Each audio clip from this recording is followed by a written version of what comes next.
வணக்கம் மக்களே. இப்போ நம்ம சவுதியில் தமாம் கார்னிஷ் பக்கம் தான் இருக்கோம். அந்த ஏரியா வந்து கார்னிஷ் தான்.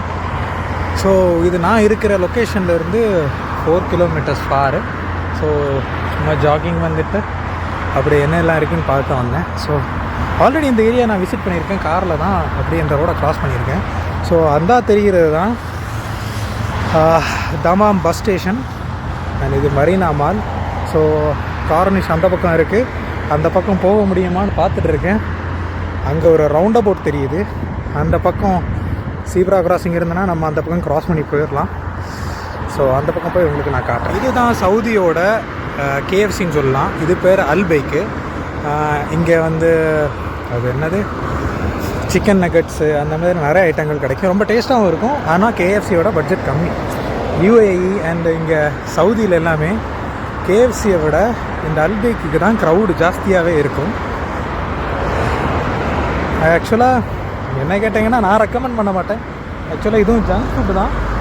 இப்போ கேஎஃப்சி அந்த மாதிரி கொஞ்சம் எக்ஸ்பென்சிவாக போகிறவங்க வந்து அல்பைக் வந்தீங்கன்னா நீங்கள் அல்பைக் தான் ரெகுலராக வருவீங்க. ஏன்னா பட்ஜெட் ஃப்ரெண்ட்லி ப்ளஸ் டேஸ்ட்டும் நல்லாயிருக்கும். Better than KFC.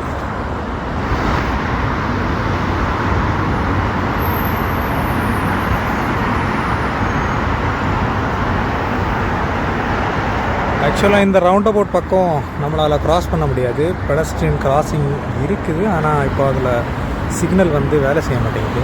இங்கே ஏதோ கன்ஸ்ட்ரக்ஷன் போட்டுருக்கு. ஸோ ரோடில் டிராஃபிக் பார்த்திங்கன்னா ரொம்ப ஹெவியாக இருக்குது. ரிஸ்க் எடுத்து அந்த பக்கம் போனாலும் பார்த்தா அங்கே போலீஸ் நிற்கிறாங்க. எதுக்கு வம்பு? நாளைக்கு டியூட்டிக்கு போகணும், நம்ம திரும்ப வேறு வழியை செக் பண்ணுவோம். அது இல்லைன்னா திரும்ப ரூமுக்கு தான் போகணும். ஸோ அந்த பக்கம் போகிறதுக்கு ஆப்போசிட் சைடில் நடந்து வந்தோம்னா மெரினா மால் பக்கம் ஒரு கிராஸ் ஓவர் பிரிட்ஜ் இருக்குது. அது வழியாக நம்ம அந்த பக்கம் போயிடுவோம்.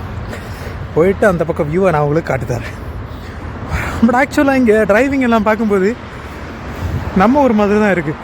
எல்லோரும் ரொம்ப ஃபன்னாக ட்ரைவ் பண்ணிட்டுருங்க, தாறுமாறாக ஓட்டுறாங்க.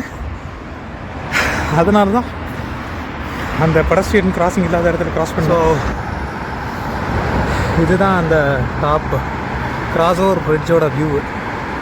ரொம்ப அருமையாக இருக்குது. ஆக்சுவலாக இங்கே வீக்கெண்டெல்லாம் மால்ஸ் எல்லாமே ரொம்ப ஃபுல்லாக இருக்கும். அங்கே அஜ்மானில் இருக்கும்போது கூட எவ்வளோ க்ரௌட் இருக்காது. பட் சவுதியில் நிறைய பேர் பிடிச்சிருக்காங்க. ஃபைனலி தமாம் கார்னிஷ் வந்துட்டோம். ஒரு அருமையான காற்றடிக்குது. வீக்கெண்டில் ஃபுல் டே ரூமில் உட்காந்துட்டு இந்த மாதிரி ஒரு ஆக்டிவிட்டியோடு வெளியே வரும்போது ரொம்ப நல்லா தான் இருக்குது.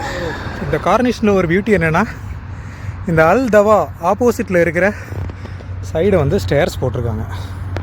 என்ன ஒன்றும் தெரிய மாட்டேங்குது.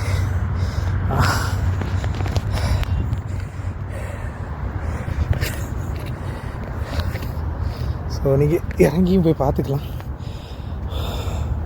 ஃபுல்லாக லைம் ஸ்டோன்ஸ் மாதிரி லைம் ஸ்டோன் கலரில் இருக்குது. ராக்ஸ் எல்லாம் பாசி இருக்குது, பட் சேஃபாக இருக்கும், அவ்வளோதான் சொல்லுவேன். ஸோ கார்னிஷ் இந்த மாதிரி தான், அலையே அடிக்காது. சும்மா ஒரு காயல் மாதிரி அப்படி கிடைக்கும். நம்ம ஊரில் வந்து அலை வந்து ரொம்ப வேகமாக இருக்கும். ஆக்சுவலாக கல்ஃபில் வந்து பீச்சஸ் வந்து பெருசாக அலையெல்லாம் இருக்காது, ரொம்ப கம்மியான அலையை தான் அடிக்கும். நம்ம ஊரில் தான் ரொம்ப அக்ரெசிவாக, அது ரொம்ப பியூட்டிஃபுல்லாக இருக்கும். ஸோ தமாம் மெரினா மால் பக்கம் வந்தீங்கன்னா கட்டாயம் இந்த கார்னிஷை விசிட் பண்ணுங்கள். ரொம்ப பியூட்டிஃபுல்லாக இருக்கும்.